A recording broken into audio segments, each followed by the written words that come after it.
Ladies and gentlemen, will the congregation please rise?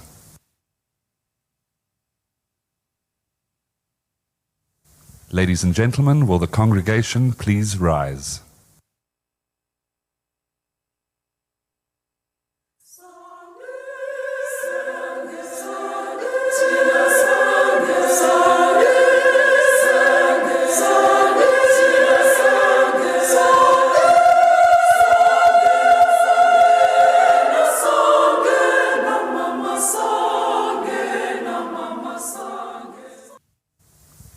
Ladies and gentlemen, will the congregation please rise?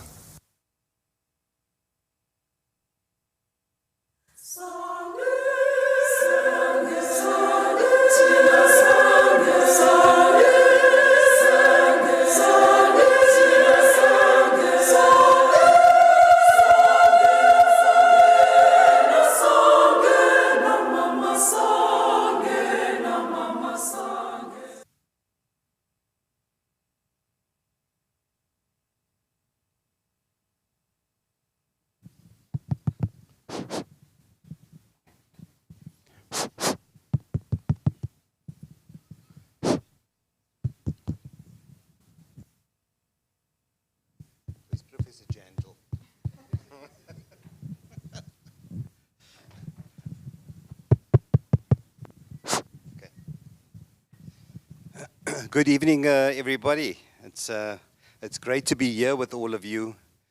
A very, very warm Wits welcome to all of you.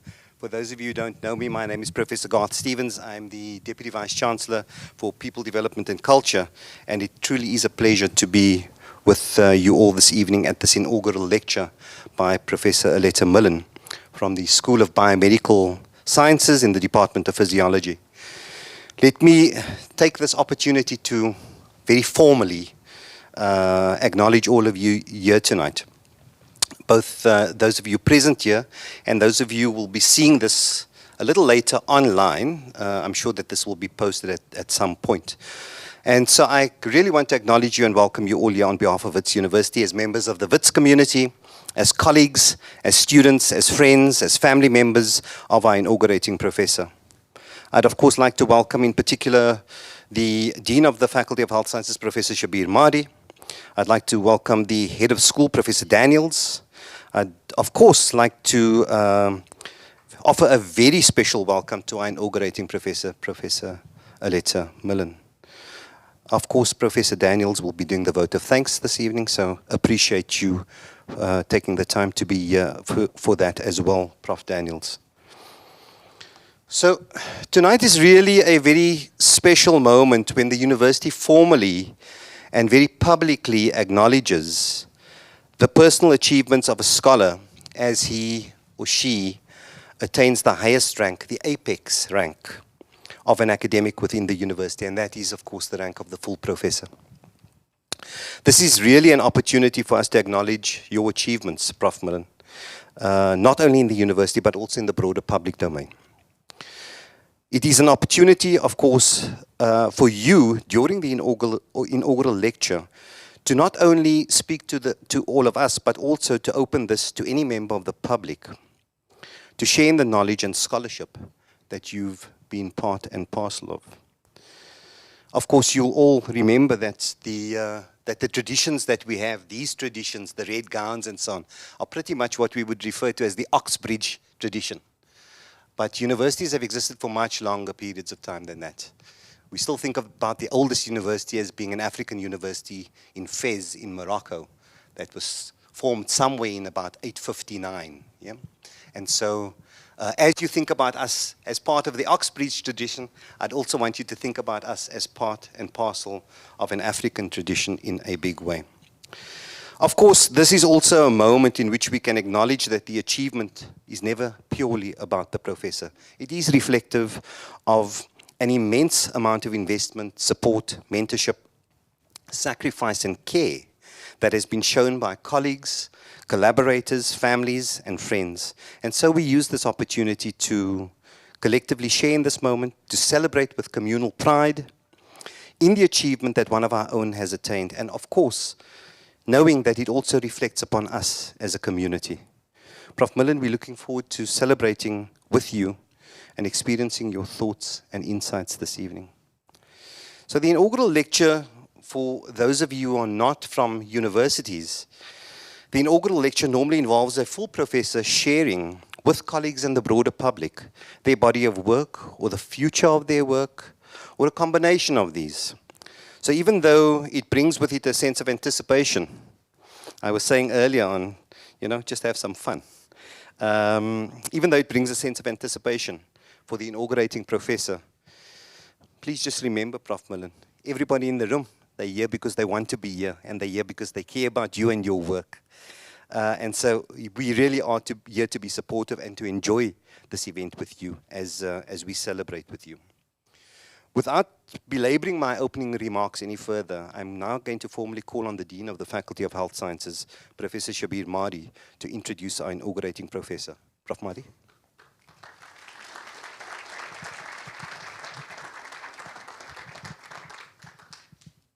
Thank you, Prof. Gar Stevens, and good evening, faculty, colleagues, friends, and family of Prof. Aletta Millen. So it's my real pleasure to introduce Prof. Aletta Millen, who is currently the Director of the Integrated Molecular Physiology Research Initiative in the Department of Physiology at the School of Biomedical Sciences. Her research investigates how inflammation contributes to the development and progression of non-communicable diseases, with a particular focus on cardiovascular diseases. Central to her work is a translational perspective, linking fundamental discoveries about physiological mechanisms to their relevance for human health and disease. A key milestone in her career has been expanding the region's capacity for molecular physiology research, particularly through the application of novel metabolomic and molecular approaches to better understand disease pathways.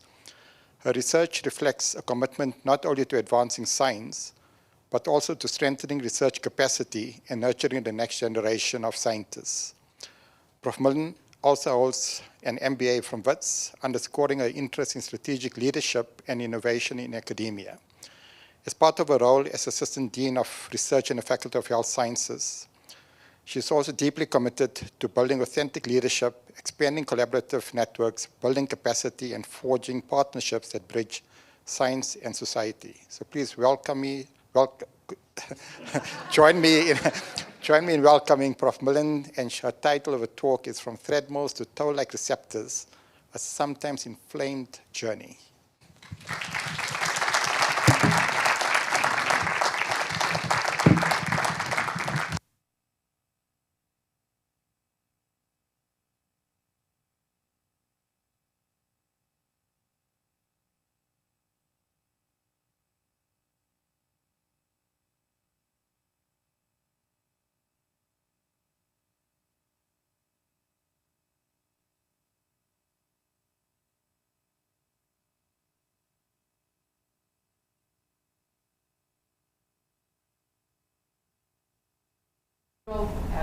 And Professor Gar Stevens, all the DVCs, I'm very privileged that you all are in the room. Professor Mahdi, Professor Daniels, thank you for allowing me this opportunity.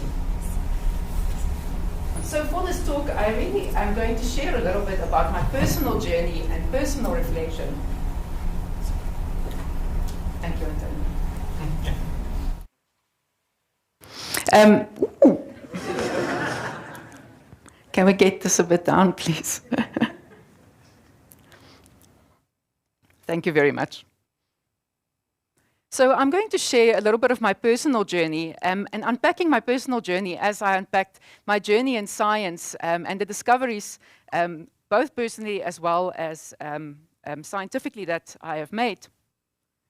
So my journey, firstly, is geographic. So we'll speak a little bit about where I come from and how I landed up in Joburg. And so we will also look at some of the scientific milestones, and then we're going to take a little bit of a deep dive into the molecular mechanisms, which I do apologize for in advance. So we are going to unpack this whole title of mine, from treadmills, which I started with in my master's in Stellenbosch, to the cardiovascular disease, to molecular mechanisms, and then ultimately to the brain. So you, hopefully by the end of this lecture, you will understand the title of my talk. But as with many journeys, and you'll see the day that I snipped this from Google, you'll see that there were roadworks at Bloemfontein, and there was also a car crash in Joburg. So this is so very typical of journeys, because they never are linear. They never show just from A to B. There are always many challenges, many changes, many obstacles that we have to overcome, and hence why the inflamed journey. So my journey in academia started at the Maroon University down south, and I really did not go to university to become an academic. I actually cringe every time I look at this picture, but this is really the reason I went to university. I had a knack for sport. I was quite talented, which I'm very grateful for, and I got a sports bursary to go to university. Otherwise, I probably never would have gone. But during my time at Marties or at Stellenbosch University, besides playing sport and playing netball professionally, I also fell in love with academia. I fell in love with studying, and I fell in love with learning new knowledge. So at the end of my honours degree that I qualified as a biokineticist, I just felt like I wasn't done. I needed to continue. And that's where my journey started with research. My first supervisor was Professor Almarie de Blanche, which was my very first academic mother, and to this day, we still have a very good relationship. So Professor de Blanche was an exercise physiologist, and when I went to her and said I want to do my master's, she asked me, what do you want to do your master's in? I said, I'll do anything as long as I don't have to do anything in the brain.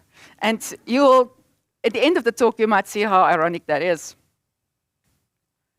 So at that time, there was a large drive for the Exercise as Medicine campaign, and many of you might be familiar with that, where they showed that a lack of exercise is one of the main contributors to increases in risk and mortality. So METs, metabolic equivalent, so the fitter you are, the less your risk is for developing chronic diseases. So after my master's, I then took the long journey from Stellenbosch up to Johannesburg, where I became a Witsi. And my first job was at the Center for Exercise Science and Sports Medicine, and my first boss was Professor Dimitri Constantino. He hired me straight out of my master's. And when I arrived in Johannesburg, it was 2010, and it was the FIFA World Cup. So everybody had World Cup fever at the time that I got here, and everybody was waka-wakaing. But back to the academic part of my journey, I continued my research in the role of exercise physiology in the management of hypertension. And at that time, there was a large drive for using lifestyle modifications as the first-line therapy for the management of hypertension. And to this day, this actually still stands, that lifestyle modifications are still prescribed prior to any pharmacological intervention. So the guidelines are still including exercise for managing hypertension. So then, during my time at WITS, or when I started at WITS, and I actually met my supervisors before I got my job. So I said to Prof. de Blanche, I'm moving to Johannesburg, what I'm going to do now? And she said, phone Gavin and Angela. And so I met Professor Whittius on a trip to Johannesburg, and they guided me through my PhD journey, for which I'm very grateful.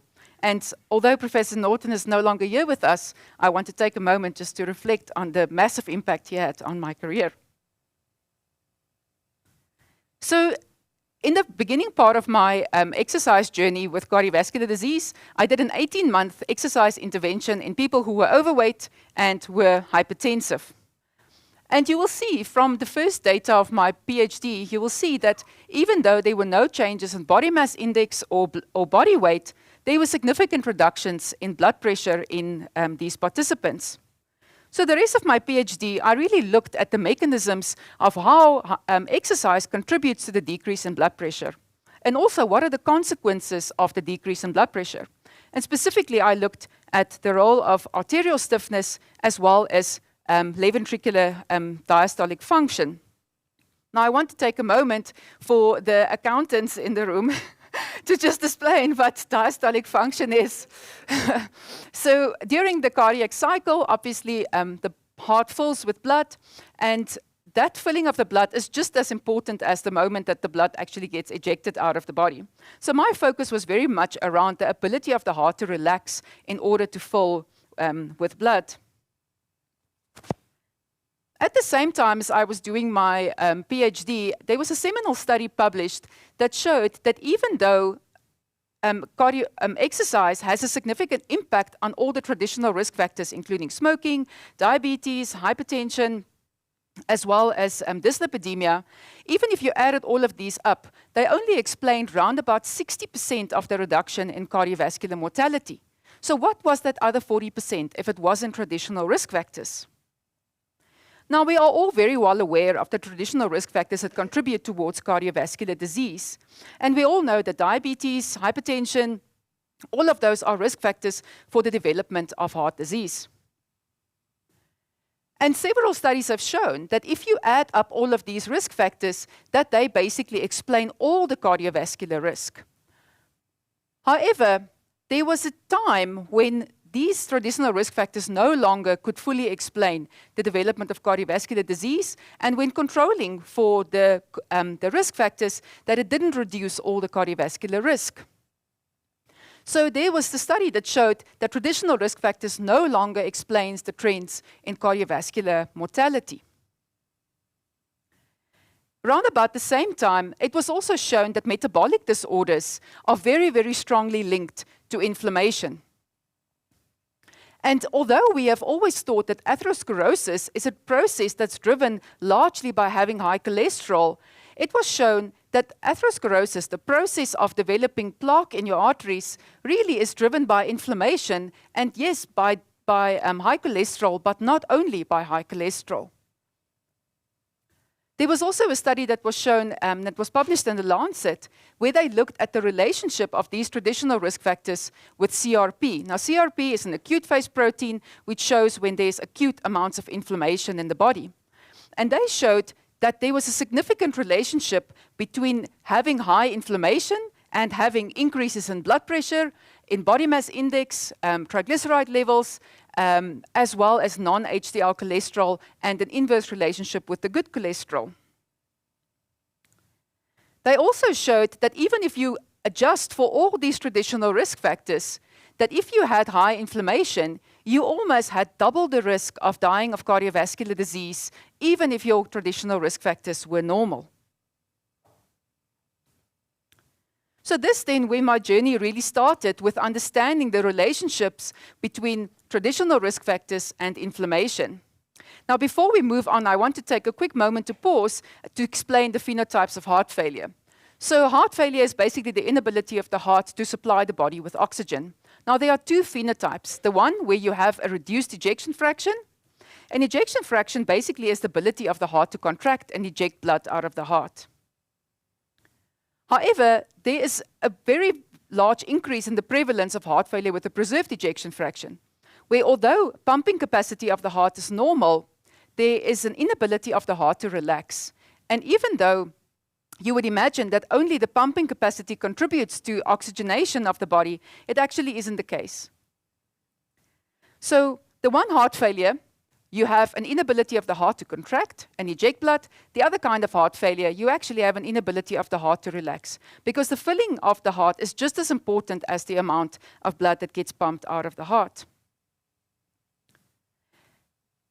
So at that point, there was a very, when we saw the rise in the prevalence of heart failure with a preserved ejection fraction, it was very strongly linked to these comorbid conditions, to obesity, hypertension, and diabetes.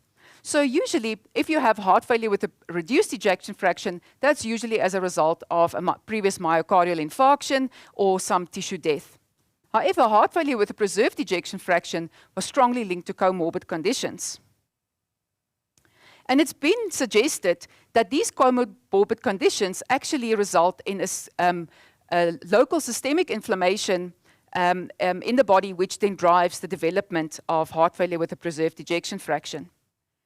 And in 2013, this seminal paper was published in JACC, which is one of the leading journals in cardiovascular disease, where they showed that these comorbid conditions contribute to increases in inflammatory cytokines. And once the systemic inflammation increases, that it damages the endothelial cells, the blood vessel walls of the small little vessels that sits right on the outside of the heart. So this is really where my journey shift from systems physiology to more understanding molecular physiology. So this is the second part of my journey. We've now moved from treadmills to cardiovascular disease, and now we are more towards the systems and molecular mechanisms. Now, it's been well recognized that systemic inflammation contributes to several diseases. And actually, if people ask you at a dinner party, what is it that you do, and you say you do research in inflammation, it's quite a conversation starter, because everybody is an expert on inflammation. I read the study the other day on Instagram. No, Instagram is not a study. But everybody is an expert on inflammation. So this is my first disclaimer. I'm by no means giving myself out as an expert in inflammation. But systemic inflammation strongly impacts cardiovascular disease as well as damage to blood vessels. So this is really where my focus was for a very large part of my journey. And one of the conditions where we know that is characterized by high levels of systemic inflammation is autoimmune disorders. And so just after I finished my PhD, I started working in the population in rheumatoid arthritis. Now, rheumatoid arthritis is a disease of synovial inflammation, so the synovial membrane around the joint becomes inflamed. However, although the joints are inflamed, these circulating or these cytokines produced in the joints then moves into circulation. And once the cytokines are in circulation, they can do damage to several target organs. And you will see that people with rheumatoid arthritis have a much higher incidence of atherosclerosis as well as the development of cardiovascular diseases. So in a meta-analysis that was published in 2008, they showed if you focus on the little black dots here, you will see that people with rheumatoid arthritis has a much higher risk for all kinds of cardiovascular diseases, for myocardial infarctions, as well as for strokes. At that point in time, there was only one study that have looked at the incidence of congestive heart failure in patients with rheumatoid arthritis. And these authors have shown that as you increase the duration of being diagnosed with rheumatoid arthritis, so the increase in exposure to inflammatory cytokines, your risk for heart failure is almost double than that compared to the general population. But if you unpack a little bit, what is the kind of heart failure that people with rheumatoid arthritis has, you'll see that actually they have a normal ejection fraction. And remember, ejection fraction is the ability of the heart to eject blood. So this means that they must have normal systolic function, but actually an impaired relaxation, which then contributes to the heart failure. And if you look at several other systemic inflammatory kind of diseases, all autoimmune disorders, you can see this very high incidence of heart failure with a preserved ejection fraction and not really heart failure with a reduced ejection fraction. So as part of a study that I did, we looked at the prevalence of diastolic dysfunction, so just the impaired ability of the heart to relax.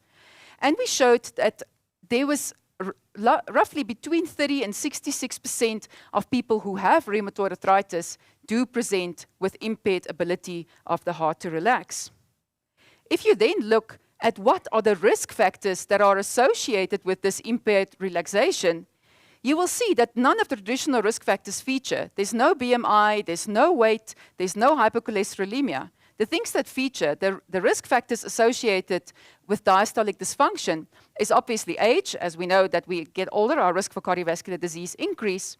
But it was largely related to the amount of duration that the person has had RA, as well as a DAS score, which is basically a score that shows how severe the arthritis is.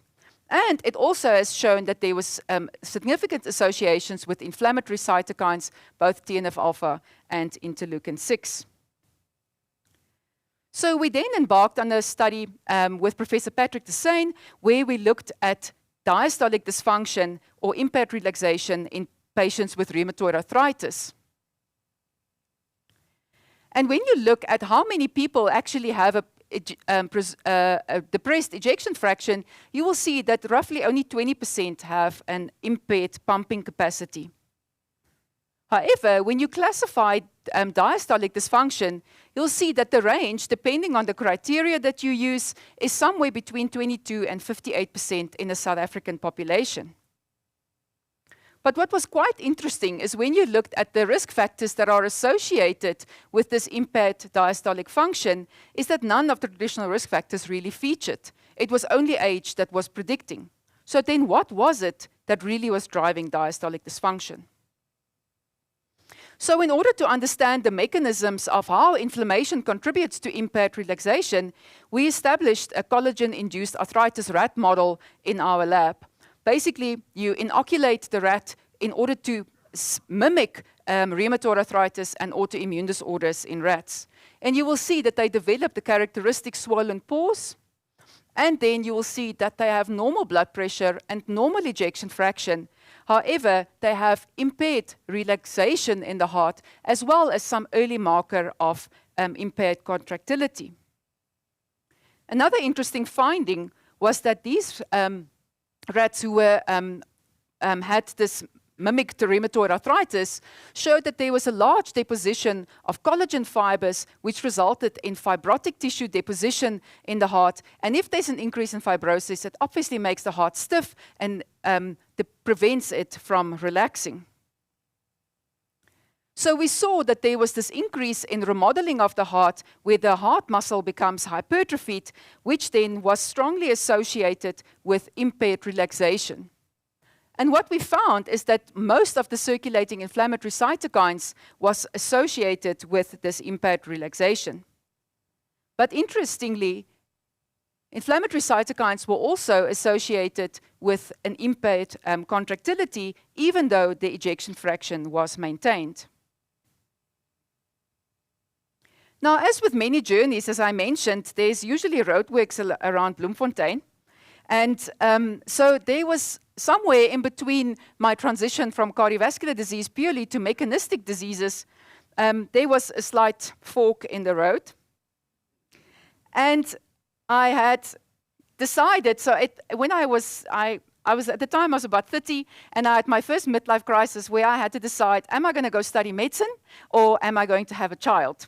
Because those were mutually exclusive. I couldn't do both. And I think I made the very much right decision of having a child, and I'm very happy that she's here tonight. Another fork in my road was going to do an MBA at the Wits Business School. Because after I had my child, I just felt like I wasn't done. I needed something else. I needed to study a little bit more. So that was when the time that I went and did an MBA, and I must say it was one of the most enriching experiences of my life.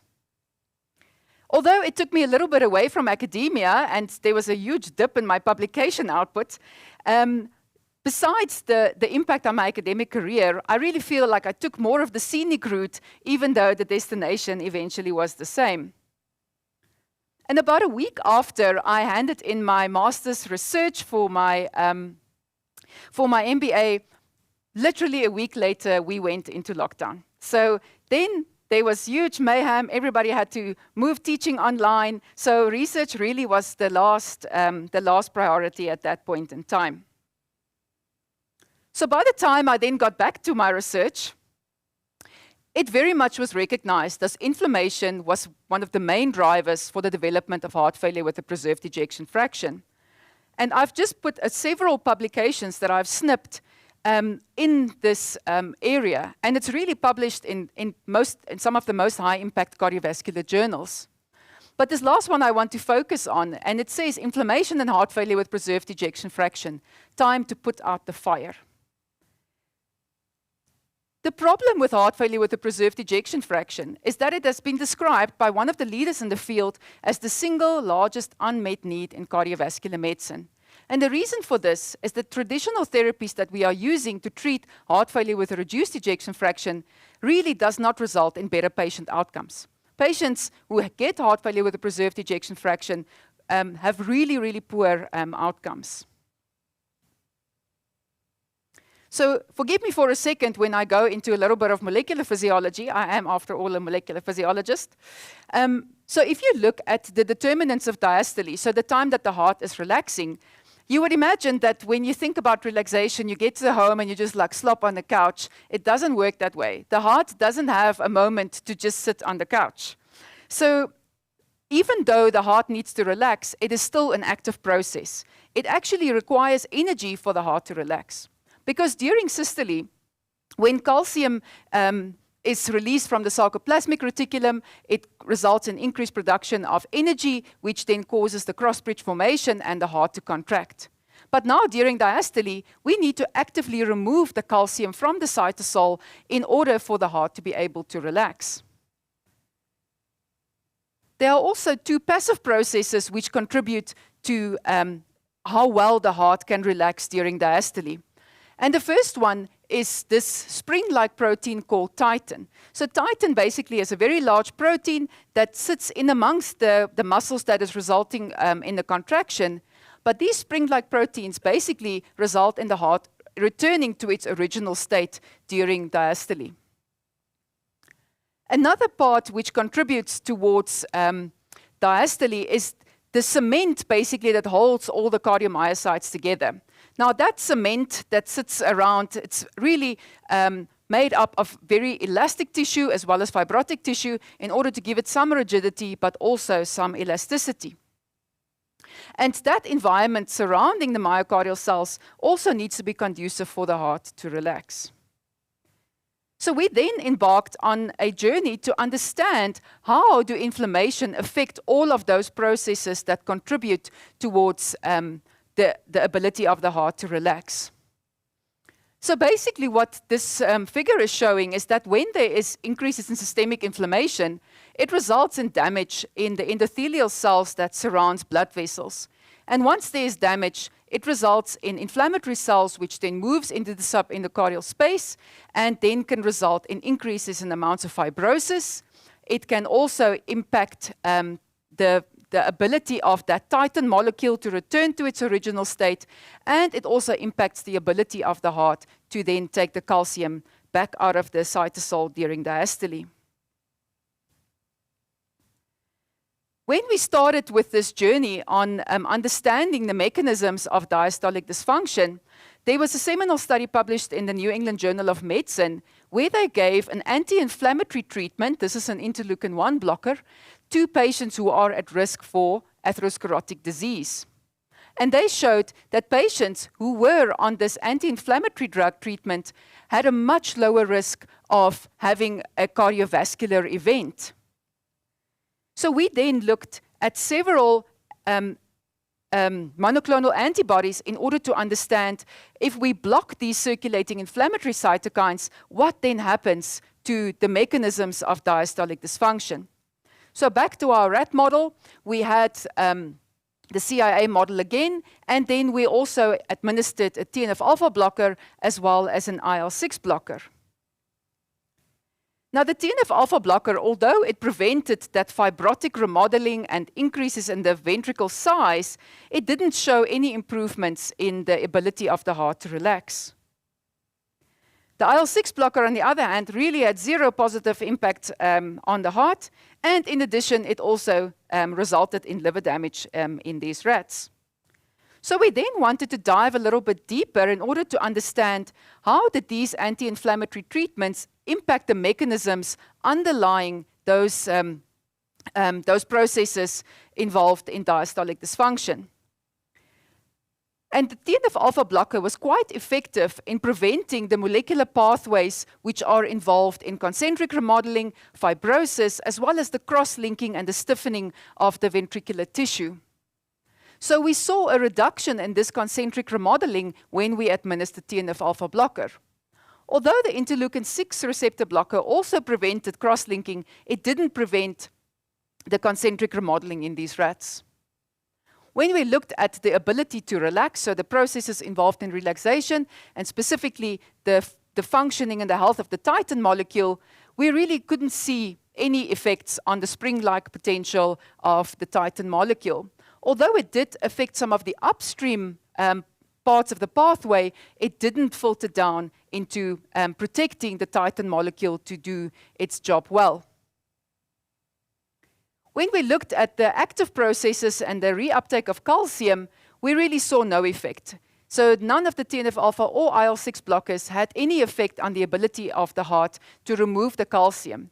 But what it did do, both of them, was change the myosin heavy chain, and that is the muscle that is really, or the protein that's really responsible for the heart to contract.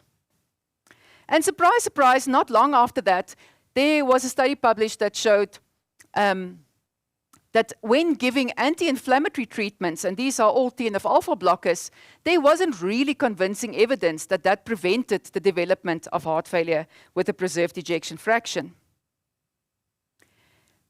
So currently, and I was actually quite surprised when I was doing the research for this or putting this presentation together, I found a paper that said heart failure with a preserved ejection fraction, everything that the clinician needs to know. And I thought that was actually quite condescending. But nevertheless, so when you look at the current treatment guidelines for heart failure with a preserved ejection fraction, I don't want you to read all of this. I want you to just see how unbelievably complex this is. It doesn't make much sense, right? But one thing that what I want to draw your attention to is that very recently they have suggested that SGLT2 inhibitors should be a first-line therapy for patients with heart failure with a preserved ejection fraction. Now, SGLT2 inhibitors is basically a diabetic drug which is prescribed for people who have risk for cardiovascular disease who are diabetic. And it works by reducing the uptake of glucose in the kidney. So how then does it have an effect on the heart, even if the patient doesn't have diabetes?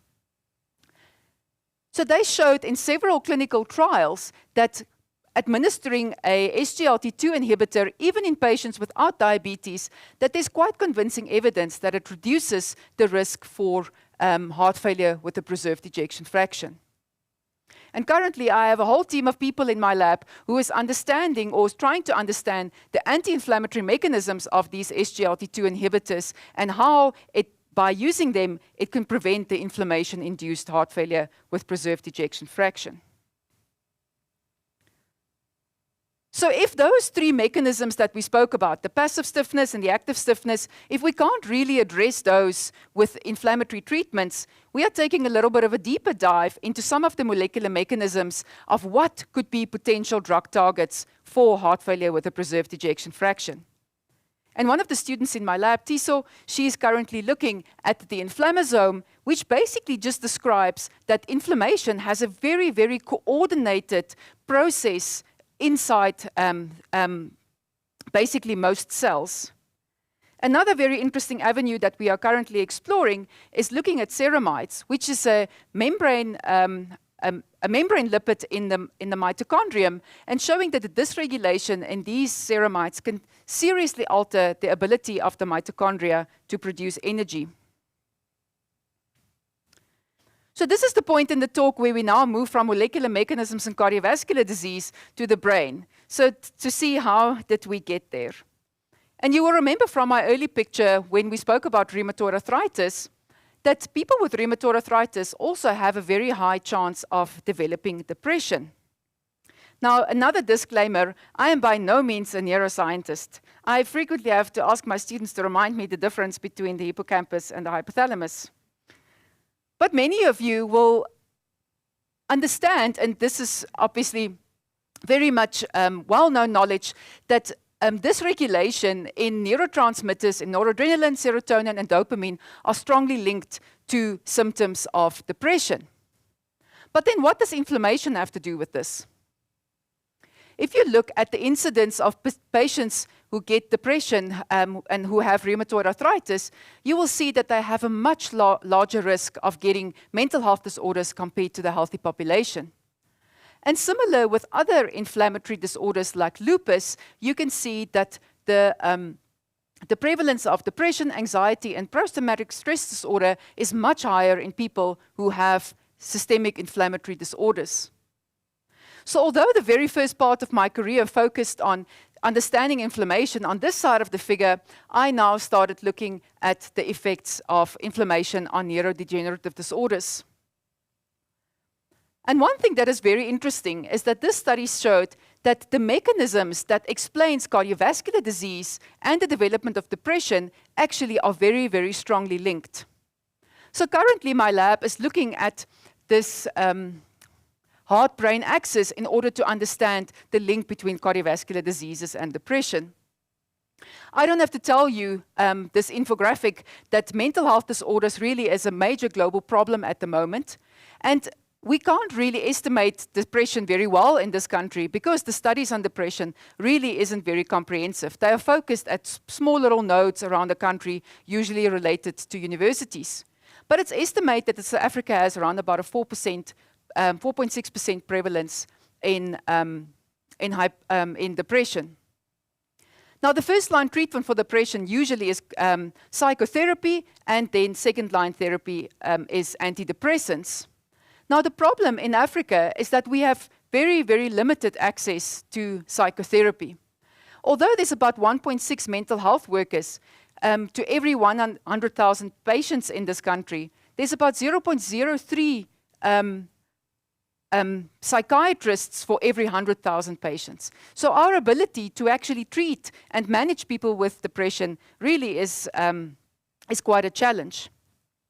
What also is very important to note is that the pharmacological treatment that we currently use for people with depression largely are targeting monoamines. And because of this, there is actually a very large proportion of patients, almost a third of patients, that develop treatment-resistant depression, meaning that even if they had more than one class of antidepressant, they still present with depressive symptoms. So we then started looking at some of the mechanisms and the pathophysiology underlying depression.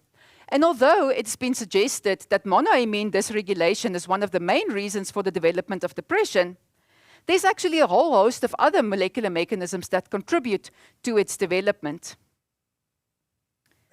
And as I mentioned, the treatment currently is only targeted at serotonin, noradrenaline, and dopamine. And therefore, it's not surprising that lots of people do develop treatment-resistant depression.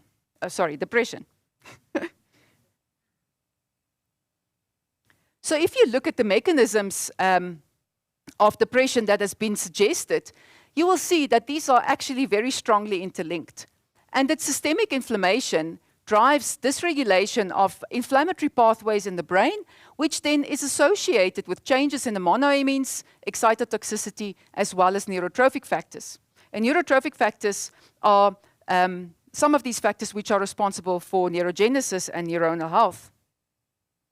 And if you look at those same serotonins, dopamine, as well as norepinephrine, many of the symptoms of the dysregulation of these monoamines have been very strongly linked to inflammatory cytokines.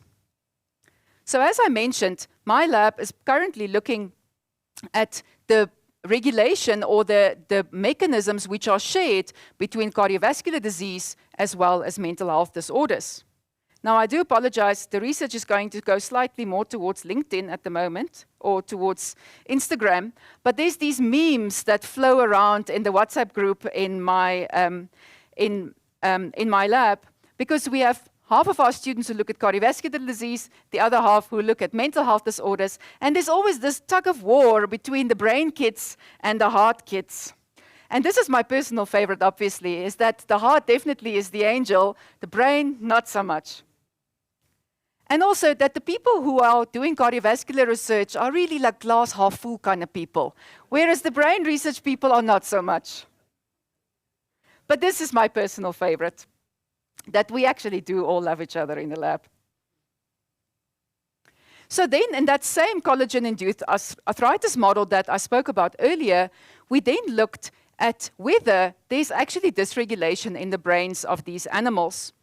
And here you see several brain regions in the rat brain, which we then looked and showed that there is dysregulation or increases production of inflammation, there's increase in apoptosis, as well as dysregulation of this neurogenesis pathway, which is responsible for neuronal health and survival. And with our collaborator Per, which I'm very happy that is in the audience tonight, our collaborator from Uppsala, we then imaged these brains and showed that there's a there's a large reduction in the expression of dopamine as well as serotonin in many of the brain regions in these animals. But to really be able to show whether these inflammatory cytokines and inflammatory processes are linked to behavior and really linked to depression, it is important for us to also understand and study the behavioral outcomes of these animals. And although there are several models of studying depression, the one that we were specifically interested in is the one that induces inflammation via LPS. They've shown that when you give lipopolysaccharide, which is a gram-negative bacteria, to these animals and induces systemic inflammation, that they have some neurobehavioral outcomes and also have several biological alterations. So then we had a model where we induced LPS in the rats, and we gave it consecutively over 4 weeks, and we looked at what are the effects on both sucrose preference, which is a measure of anhedonia or pleasure-seeking behavior, and we also looked at their exploratory behavior and whether they are showing signs of anxiety or what we believe might be anxiety. And you will see that the rats who got inflammation really stuck to the outside of this open field arena, which shows that they are reluctant to explore the center of the box, which suggests that they are more stressed and less likely to explore and to display risk-taking behavior. We also saw that they had a reduction in sucrose consumption, which shows that their pleasure-seeking behavior was reduced. When we then looked at some of the molecular mechanisms of what underlies these changes in neurobehavior, Leandri looked at several brain regions where we saw that there is dysregulation of inflammatory cytokines, neurotrophic factors, as well as markers of apoptosis. But what is quite interesting is that these are region-specific. It is not across the entire brain. There are several brain regions where there are no effects, while other brain regions are severely affected. Now, if monoamine therapies are not really working well, what other therapies currently are we exploring? Now, one of the novel therapies for depression that we currently use is, or that has been suggested is ketamine. Now, many of you will know that ketamine is actually an anesthetic drug, but if you give it in subacute doses, they have shown that ketamine can actually very acutely reduce depressive symptoms. So we're currently busy with a study of 288 patients who had treatment-resistant depression, and it was very interesting that 123 of the 288 patients actually had some or other inflammatory disorder, whether it be diabetes, rheumatoid arthritis, or several other inflammatory disorders.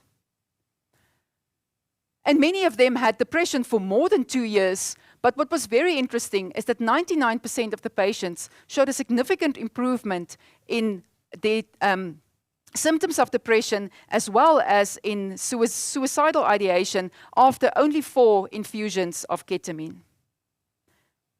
So Farhana, in her PhD, looked at the mechanisms of ketamine in an animal model and to see whether there actually are anti-inflammatory properties. Because the way in which it's suggested that ketamine works is that it blocks the NMDA receptor, which is strongly related to the regulation of neurotrophic factors and neuronal health. But it's also been suggested that it might have anti-inflammatory effects. But it's not been shown, and it only is suggested. We also are exploring other treatments of depression, and Sane currently is looking at the effects of CBD on inflammation in the brain. And we can see there that the people, or the rats who got chronic CBD, have a much lower expression of interleukin-1 beta.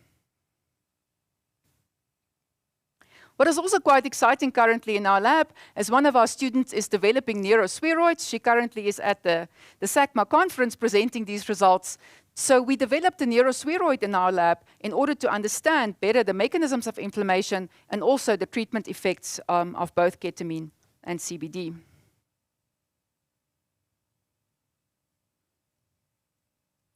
Now, when I was doing research for my inaugural, as one does, we procrastinate for quite some time, and I then looked at the history of inaugural lectures. And actually, it came from medieval times, and it was a rite of passage. It really was, you were judged hard on your inaugural whether you deserved to be a professor or not. I'm very grateful that that's not the case anymore. But when I think of inaugural professors or inaugural lectures and professors, this is sort of the idea that comes to mind, and I would like to think that I do not look like this yet. But in my research on inaugural lectures, it also showed that it's not just a reflection on what you have done, but really very much, as Prof. Stevens said, a reflection of what it is that we are going to do going forward. So for the next minute or two, I'll tell you a little bit about our processes and where we are going next. But sometimes if the road ahead looks daunting and that it feels that you're not sure how you're going to achieve these unrealistic ideals, it's good to take a moment to look back and to see how far you've come. And it was really a good journey for me to go through this process and to see all the things that have happened in my life. It is actually a very good, good discovery session. But as you will remember, the reality of the journey doesn't always look as what we want it to look. And I by no means think that I am here. I would like to think that I'm more roundabout here. And I'm not the guy in the boat. I'm the guy sinking there in the water somewhere. So let's look a little bit about where it is that we are going next. And I asked ChatGPT to generate this image for me to say, make a news headline. So the area of research that our lab really currently is exploring is multi-omics. And it's not just my lab, it really is the collective of several researchers which are all sitting in this room. So there was this very cute infographic that was shown about exactly what are the omics, what are all the omics that we want to look at. And it is quite nice. The genomics, what can happen, transcriptomics, what appears to be happening, proteomics, what makes it happen, and metabolomics, what has happened. And this is really where the focus of our lab is. Now, many of you might have seen this slide, but I thought it would be good to show it in this lecture as well. So our lab currently is using mass spectrometry imaging, which is a spatial technique in order to be able to image various metabolites in tissues. And if you look at the publications around mass spectrometry imaging, really in 1997 was the first publication with mammalian tissues. And when I snipped this over the weekend, there was already 1,418 publications in 2025 published with the word mass spectrometry imaging in it. So it really is a growing trend. In 2000 so this was when 1997, when the first mammalian tissues were measured. But in 2020, mass spectrometry imaging won the Nature Method of the Year award, showing that this application is really one of the future endeavors where we're really going to make some of the scientific discoveries. And people using mass spectrometry imaging really publish their work in very high impact journals. So I want to show a little bit of the early impact that the mass spec imaging has had in the community at WITS. So we have been fortunate to work with Ziad and Professor Mahdi on understanding some of the toxicology and understanding the reasons why kids die of suspected poisoning. And in this image, you will see that the green part is a structural lipid, but this red part, and this is from a needle biopsy in a child who succumbed of suspected poisoning, we could show naphthalene, which is the active compound in mothballs. We also are currently doing a study with June Fabian, where we are looking at several kinds of liver disease and understanding the mechanisms of these liver diseases. And you can see there is a healthy liver tissue and there is a diseased liver tissue, and really can map some of the molecular pathways which are responsible for changes in the expression of these metabolites. there are several other projects which we are looking at the moment, and really fills me with a sense of excitement and really in where it is that we are going forward. And that really brings me to the end of my presentation. And my cousin actually sent me a text earlier to wish me well for the lecture, and I would like to read what she said. And this is a quote by Winston Churchill, that success is not final, failure is not fatal, it is the courage to continue that counts. But the last thought I want to leave you with, and this is really my favorite quote by Maya Angelou, and that is that people will forget what you said, people will forget what you did, but they will never forget how you made them feel. So really, this is about the people that we work with. Thank you very much.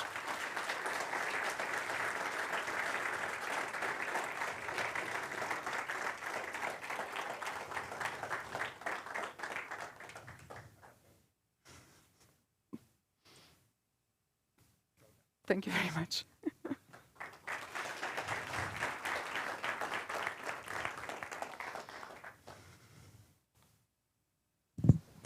So now, according to the program, I'm supposed to give some brief remarks on this lecture.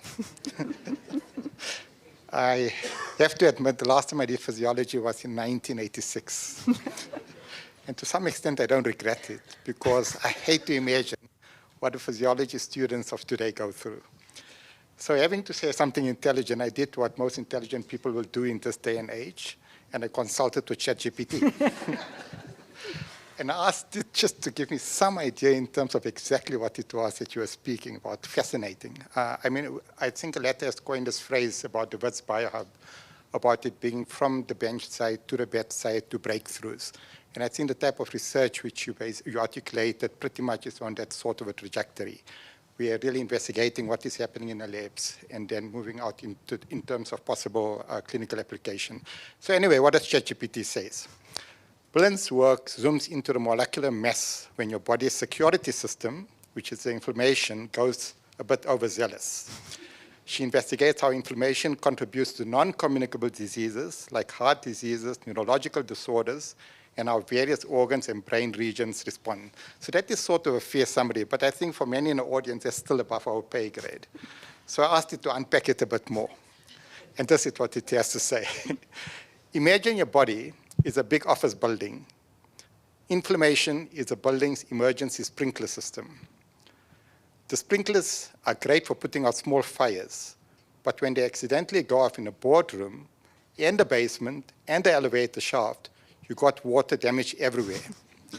What Millen is investigating is which rooms get soaked, i.e. which brain regions, which documents got ruined, that is, which molecular markers changed, how the disruption travels via the pipes, the neurotransmitters, the apoptosis, and what the cleanup crew should focus on, the potential therapies and diagnostics. And I think that really encapsulates, in layman's language, what you were telling us about. Aletta, well done, and really enjoyed the lecture.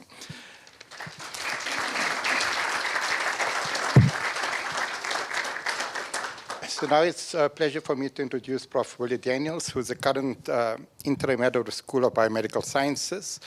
Prof. Daniels graduated in 1993 with a PhD in chemical pathology and an MBA in 2003 from the University of Stellenbosch, South Africa. So there's something happened with the Stellenbosch crew here. He completed his postdoc studies at the University of Texas Health Science Center, San Antonio, Texas, and later obtained a Commonwealth Fellowship to study proteomics at the Wellcome Trust Sanger Institute in Hingston, Cambridgeshire, UK. Prof. Daniels has served as head of the School of Physiology from the 1st of January 2016 till the 28th of February 2025, after which he became the interim head of the School of Biomedical Sciences at Wits University. Before I call on Prof. Daniels, Aletta has asked me to read a special message from her to you. Prof. Daniels has been part of Aletta's professional journey from her earliest days as a lecturer through to her appointment as a full professor. Over that time, they have shared many robust and thoughtful conversations, the kind that challenge, inspire, and ultimately strengthen one's academic path. Aletta is deeply, deeply grateful to his steady support, his openness to new ideas, and his belief in her abilities. He has encouraged her through many brave endeavors, from a decision to pursue an MBA to the establishment of the Integrated Molecular Physiology Research Initiative, and has consistently provided the space and trust for her to grow. His mentorship and unwavering commitment have made an enduring difference in her career, and she wishes to express a sincere appreciation for that. Prof. Daniels.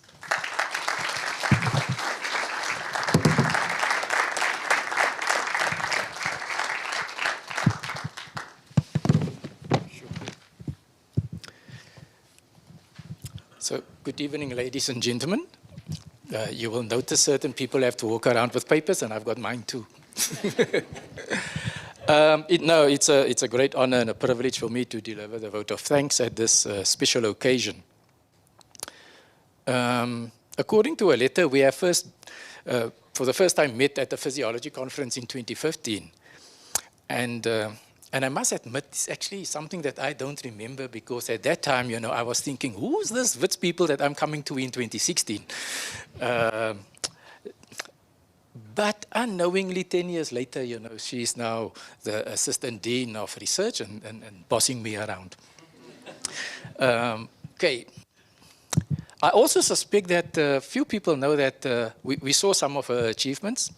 She has obtained but what I'd like to share with you is Aletta actually obtained a bachelor's and an honors and the 2 master's degree, all with distinction. So in my culture language, we will say, these are smart goose. So she obviously works hard. She's highly intelligent, and it is reflected in the talk that we've just listened to. I share this information with you because Aletta epitomizes for me as a previous line manager, that's what line managers are looking for in academic staff. The commitment is there, the ambition is there, the innovation is there, the ability to adjust to a changing environment. Many of us are scarce to change lanes, and she has clearly demonstrated that she does have the ability to do that. And I think that these characteristics are wonderful and perhaps underline the successes that she has enjoyed so far. The width and depth of her scholarship, together with her passion, is clearly definitive of her career. And I actually want to thank you immensely, Aletta, for what you have contributed to physiology, and in the past and in the present, and we look forward to what's to come. Aletta also asked me, so she has written a whole lot of papers and letters. So on her behalf, she asked me also to read some special thanks. So a heartfelt thanks from Aletta to those who have shaped, supported, and inspired her throughout her academic and personal journey, a journey that, as we've seen tonight, has been as meaningful as it has been scientific. So a special thank you to all those who have attended and shared this milestone with her. She makes special mention of her parents and family, and wish to thank them for their unwavering support, encouragement, and love. Their belief in her through every chapter and every challenge, and that it has been the foundation on which all of her achievements have been built. To her mentors and colleagues, from her early years at Stellenbosch to her current home at WITS, she acknowledges that each one has played a pivotal role in shaping her scientific thinking and her professional growth. She would like to express a special gratitude to Professor Michel, he sits somewhere here, who has been part of many of the key transitions in her career. Fred, your friendship and support have been a steady source of encouragement throughout her journey. To Professor Bainath, special thanks for his constant belief in her vision and for ensuring that the lab continues to thrive. He has been a great pillar of strength, a quiet motivator, especially during times when her own enthusiasm for academia wavered. Aletta also wishes to say thank you very much and acknowledge her postgraduate students, past and present, who are her heartbeat of her scientific endeavors. The curiosity, commitment, and creativity continue to drive the research forward. the journey, she insists, belongs as much to them as to her. And then a special thanks to colleagues in the School of Physiology, or nowadays the Department of Physiology, and across the Faculty of Health Sciences. Thank you for your collaboration, collegiality, and shared commitment to advancing science and discovery. Special mention to Prof. Dave Gray, who has been a great mentor and guide during some difficult times during the early years here at WITS. Special word of thanks go to the Dean, Professor Shabir Mahdi, for the trust, mentorship, and opportunities that he has provided, and for creating space in which she could expand her leadership and research vision across the discipline. She also wished to express a sincere appreciation to the university leadership and management, especially the Deputy Vice-Chancellors present, and the faculty executives, for their continued support of academic excellence and for fostering an environment where innovation and collaboration can flourish. To the administrative, technical, and professional staff, thank you for your tireless and often unseen work, from managing research logistics to keeping the academic machinery running smoothly. Your contributions have made everything possible. And also to the staff, Kelebogile, thank you very much for you and your team who have put this event together. It is greatly appreciated. A special mention to Ms. Sandra Ben, who have provided guidance and support to many academics in this faculty, and often in difficult situations. Then Aletta also wishes to acknowledge research collaborators locally and internationally for enriching the scientific conversation and extending the impact of her work. And finally, she wished to say thank you to her friends and colleagues who have walked alongside her through this sometimes inflamed journey. Thank you for the encouragement, humor, and solidarity that have kept her inspired. Right. So, finally, I wish to say congratulations, Aletta, once again. We look forward to many more of the same inspiring stuff that you were selling here. And yes, all the best for the future. Lastly, colleagues, it's my duty to invite you. There are refreshments upstairs that needs to be consumed. So please join us in that undertaking. Thank you very much. And that is the end of our proceedings tonight. Thank you.